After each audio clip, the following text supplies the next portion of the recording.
Hi everybody, welcome back. This is the second nugget in the data science series course. Once again, my name is Dan Finkel. In the first course, we kind of introduced the idea of data science and highlighted the points of emphasis that we're going to make in this course with regards to data science. Today what I'd like to do is to start to dive into our first data set and begin looking at the data.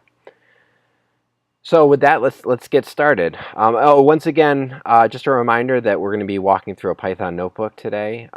This notebook is up on my GitHub page, and if you'd like to see it, please feel free to go ahead and download it. The first thing we're going to do, we're going to be working in a Python environment. As I mentioned, we're working out of a Jupyter notebook. The first thing we're going to do is import our libraries. There's three standard libraries that we're going to import: NumPy, Pandas, and Matplotlib. These are all pretty standard basic libraries that are used for a ton of data science efforts, data analysis efforts, and we'll certainly lean on them here today. The next thing what we're going to do is we're going to seek out and grab ourselves a data set. I thought it would be interesting to start with a set of data pertaining to results from recent Boston marathons. We were lucky to find a good data set on the web here. This website right here, this third party has hosted, going back several years, of results of the marathon. And you can kind of see from the screen grab what is shown pertaining to the marathon. The first thing you can see is that from the URL that you're looking at a specific year. So in this case, this is 2017. For each runner, you're seeing their place overall, their place in their gender, place in their division, age division, and then their name. Their nationality is in parentheses.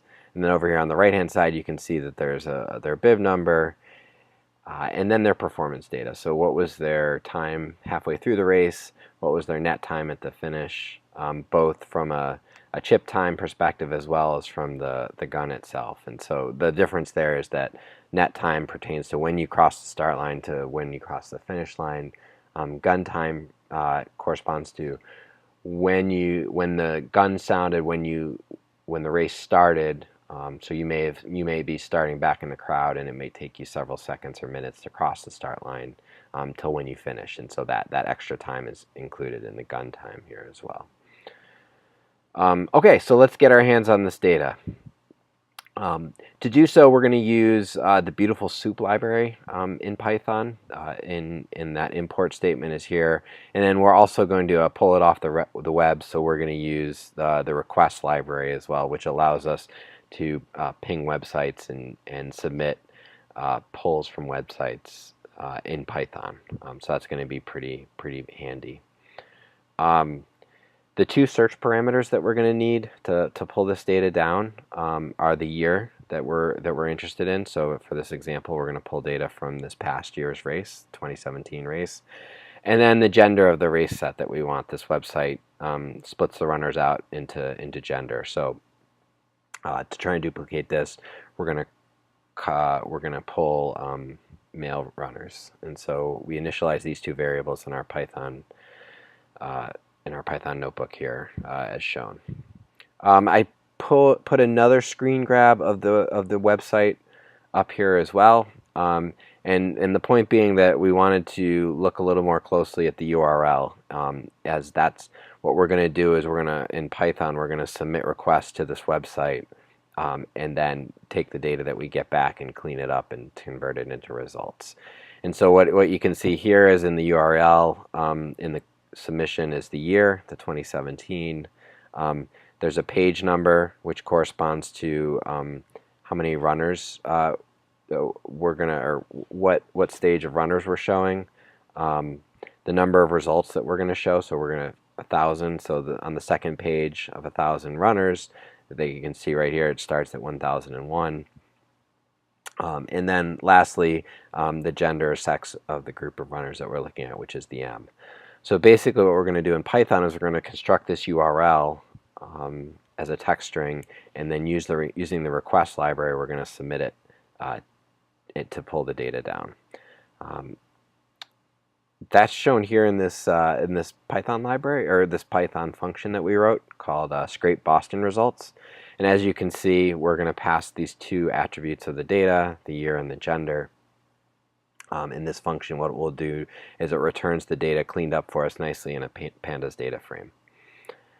And so what I thought I'd do is I'd step through this function line by line. It's pretty straightforward, but it's a little there's a couple lines to it. The first thing what we're going to do is we're going to initialize our out data. So this is where we're going to dump all our results. And then what we've hard-coded into this function is that we're going to pull down 10 pages worth of data. So since there's 1,000 runners on each page, we're going to pull down 10,000 runners total. And so what we're going to do is we're going to submit 10 requests. We're going to and we're going to pull them via this for loop. The first step inside this for loop is to create this URL that I mentioned earlier. So you can kind of see the first step is to we're going to create the first line of it. We have these two variables that we're passing in, namely the year that we're pulling the data from, as well as the page that we're on. So that loops back to the for loop. The year is one of the variables that we passed in.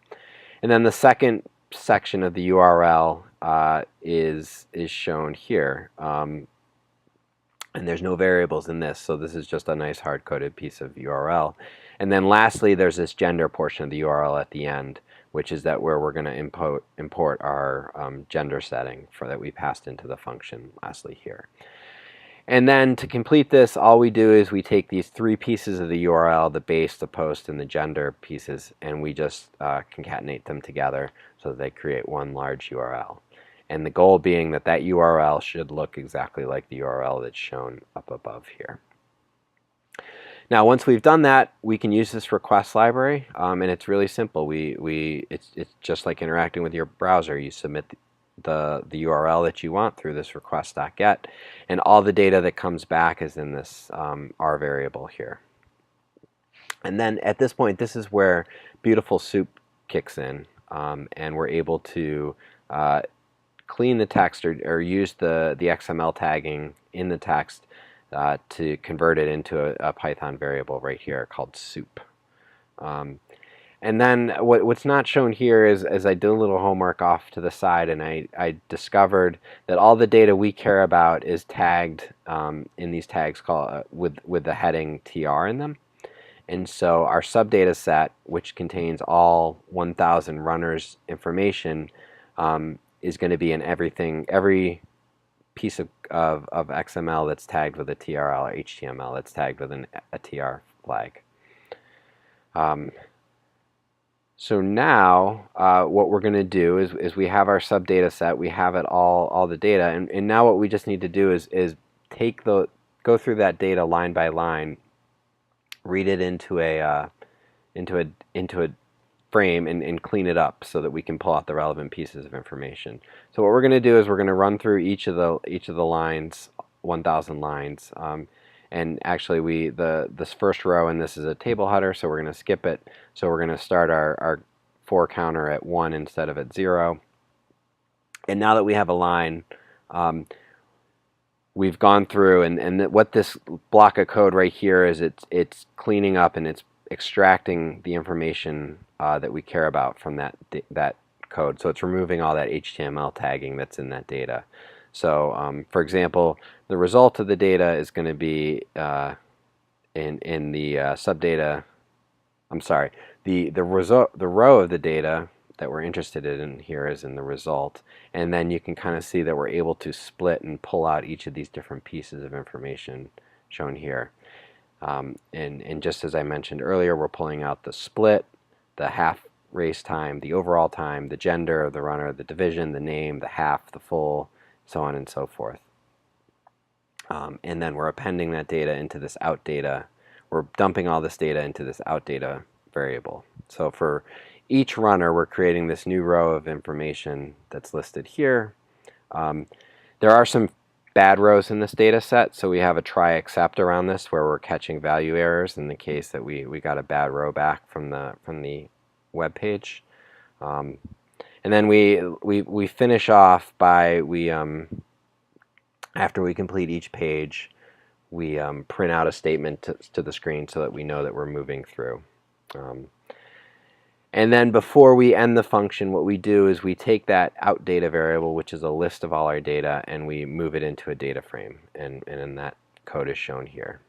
And then we return it back. So this standalone function is called in the next cell here. So what we're going to do is we're going to dump to this variable df the results from the year 2017 for the men.